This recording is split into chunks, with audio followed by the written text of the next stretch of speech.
Maxim Grishin, 3 times the experience of Jordan Johnson. He is 5 years older than his American counterpart.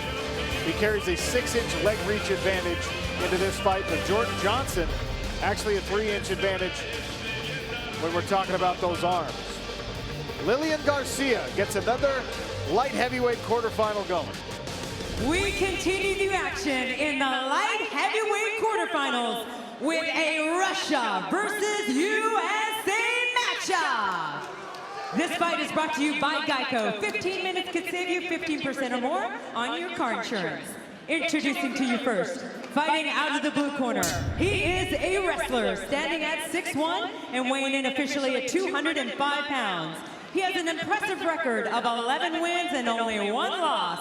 He is the number 7 seed, fighting out of Gilbert, Arizona, and representing the United States of America, Jordan Big Swing Johnson! His opponent, fighting out of the red corner. He is a kickboxer, standing at 6'3", weighing in officially 205 pounds. This veteran has a professional record of 30 wins, 7 losses, and 1 draw. He is the number 2 seed, fighting out of Tamboff Oblast, Russia. Here is Maxim Grishin! Your referee in charge, Mark Smith. Mark Smith, the 3rd man inside the cage for this light heavyweight quarterfinal. Maxim Grishin, the 2 seed in the yellow trunks. Jordan Johnson, the 7 seed. Jordan, and the only Maxim, American in our light heavyweight playoffs in the gray. Touch of the gloves, and we are underway in the first of 2 5-minute rounds. Questions abound for me in this rematch.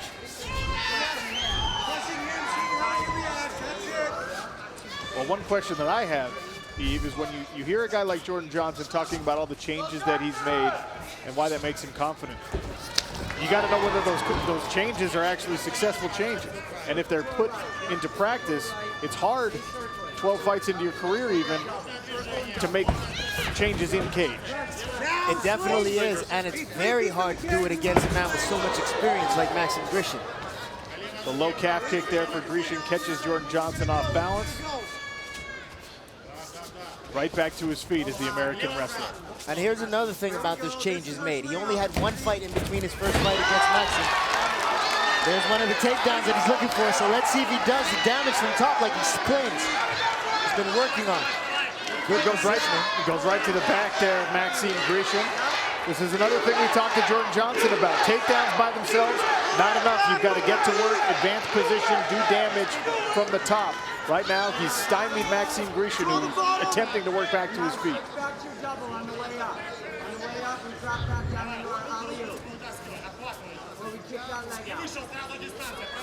Good job by Maxim getting back to his feet.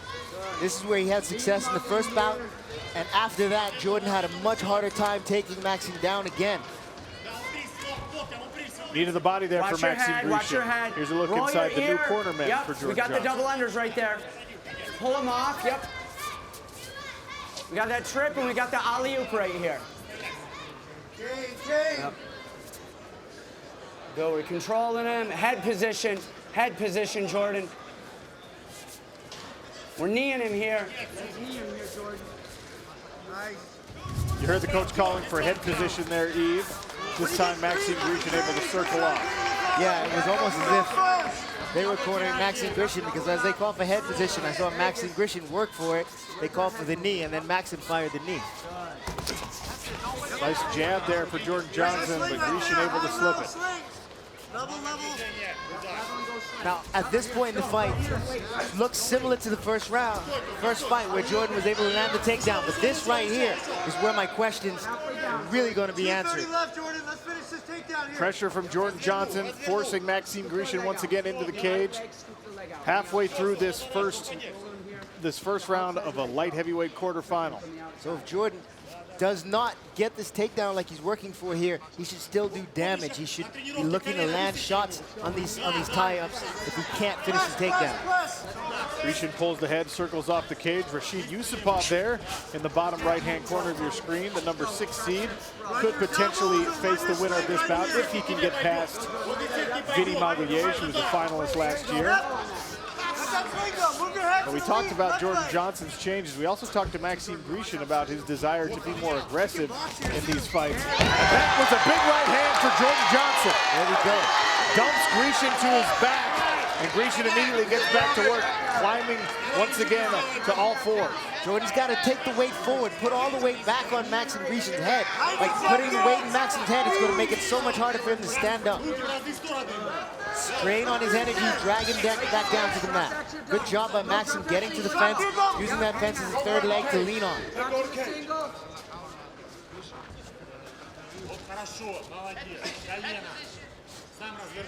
Over-unders here against the cage. Jordan Johnson, the American, in the gray trunks. A knee up the center there for Maxim Grishin. Now this is better. Jordan is actually doing more damage from these positions. In the first fight, he looked a little confused, and like he said, he looked lost. He wasn't doing anything on these tie-ups. Now he's attacking from this position. Both fighters attempt a right hand on the separation. Neither lands, and back to the center of the smart cage they go.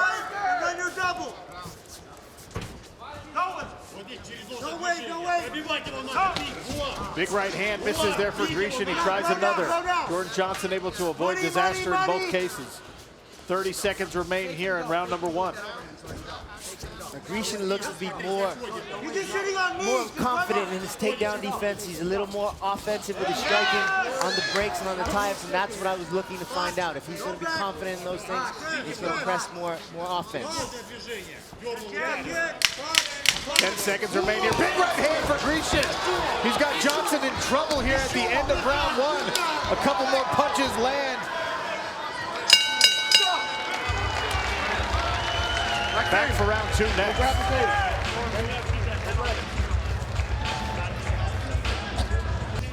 Eve Edwards, did Maxim Grishin potentially steal round 1 with this punch? You know, that punch landed clean at the end, and then he was aggressive behind it. And the last thing the judges remember is the last thing that happens. And that round was pretty close. So I believe that he could have won the round with that exchange. Remember, though, earlier in the round, Jordan Johnson did get the knockdown with the right hand. And now Johnson comes in behind the jab. Lead knee there for Grishin, and Johnson trips him to his back. Beautiful trip. Now this is a huge opportunity for Johnson. He's in deep half guard, high up on the hips. Now he's got to do some damage. Maxim's got to get his hips back if he wants to get to his feet. Johnson going to work with the left hand from the top here. Grishin recovers a full guard. Now this is going to make it harder for Jordan to do much damage from the top, but it's also going to make it harder for Grishin to get back to his feet. Grishin trying to isolate the left arm of Jordan Johnson. The wrestler powers through it and goes back to work with his left hand.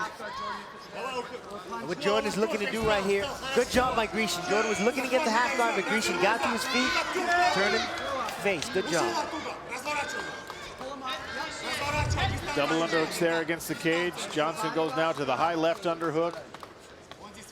Grishin doing a good job of isolating the right hand of Jordan Johnson, obviously to prevent damage in these strikes up against the cage. Johnson, we've seen him grind out wins this way before, exits with a knee. Grishin looks to get back to work here. 3 minutes and 30 seconds remaining in this quarterfinal light heavyweight bout.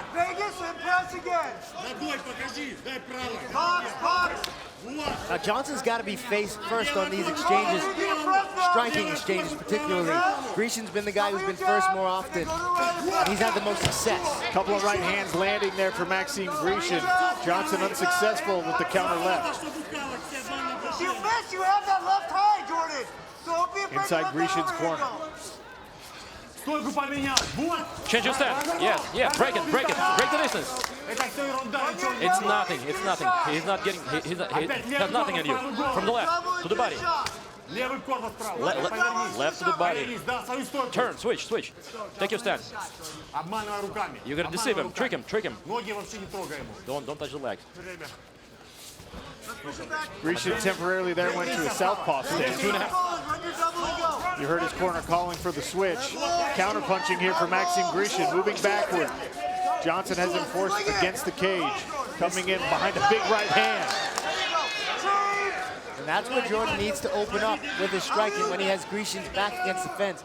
Grishin is a taller, longer man. He's been leaning away from some of these punches and making Jordan miss. Johnson once again chaining his wrestling together, trying to get Grishin down. Knees. Yep, throw that knee or shelf that leg, shelf that bottom leg. Drop back to your single. Yep, knee off the break, knee off the break. Good.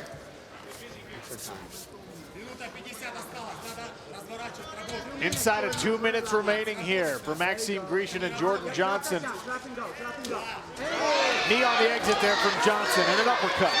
He dives back in, stuffed by Maxim Grishin. You're hurting him off those knees. Let those hands go. Then 90 seconds remain.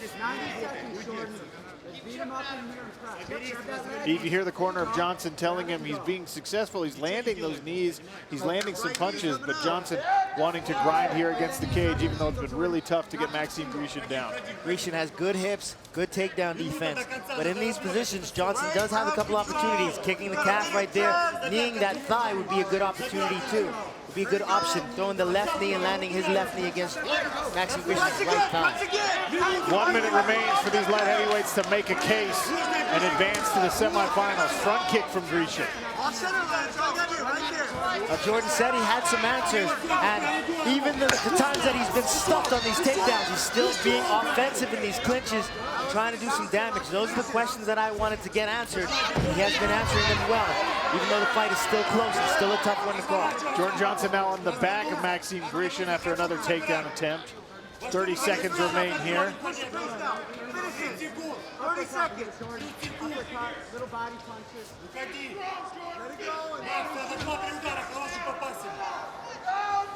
Johnson grinding Maxim Grishin against the cage right here in front of our broadcast position. And in these positions, there's opportunities for Johnson to knee that thigh again. Almost took the back. Good job by Grishin on the break. He goes for the high kick. Another jab lands. Grishin once again with a flurry late. Johnson goes down with that last kick. It looks like that right hand on the exit maybe actually hurt Johnson a little bit, but there's only 10 seconds left for Grishin to capitalize. Hey, it only takes one punch in 1 second, right? Grishin did try to capitalize. Jordan was able to protect himself. This one's a tough one to call. Both these guys put in a lot of work. It's just the quarterfinal.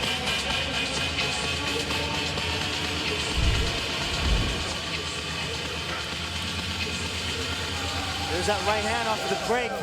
Stumbled Johnson there, wobbled him. Yeah, it did. Stunned him for just a second. Here it is one more time. Right on the chin. Grishin's pretty accurate, and he loves throwing that right hand straight down the pipe. He loves throwing it. We've seen him land it, but he didn't throw it all that often in this fight. No, he didn't. Jordan Johnson was able to get to the inside, attack with some of those takedowns, and do some damage when he wasn't successful to get the finish. We'll take a look at our Cageonomics final fight stats. Jordan Johnson thinks he's done enough to convince the judges to send him to the semifinals. This is a hard one to call, but like we saw earlier, you know, the numbers don't tell the entire story. Now this story was quite different than the last time we looked at the Cageonomics. Johnson was more offensive with his strikes and shooting the takedowns, but Grishin was a bit more accurate.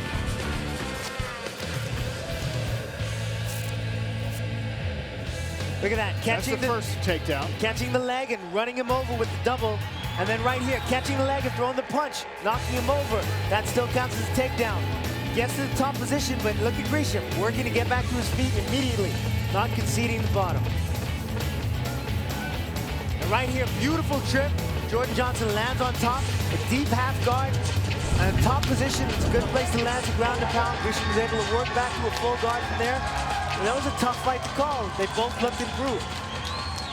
Interesting about Maxim Grishin, talked about wanting to be more aggressive. A lot of what we saw from him on offense in this fight was counter-striking, counter-wrestling. Jordan Johnson, it feels like to me, really dictated the pace of this fight, and he told us that's what he wanted to do. Wanted to mix it up. something to think about. Maxim Grishin in last year's regular season was victorious twice, eliminated in the quarterfinal. Does it happen to him again this year? He was the 2 seed last year. He lost to the 7 seed on a tiebreaker in the quarterfinals in 2018. I know he does not want to make that a pattern. Fought a tough opponent. They both fought well. This is a hard one to call. I am glad I am not a judge tonight. Lillian Garcia will let us know what the judges thought of this one. Ladies and gentlemen, after 2 rounds, we go to the judges' scorecards. And the bout has been ruled a majority draw. Therefore, it comes down to a tiebreaker. Each judge has chosen a fighter to advance based on their overall performance. And all 3 judges have picked the same fighter. Advancing to the semifinals, Jordan Johnson!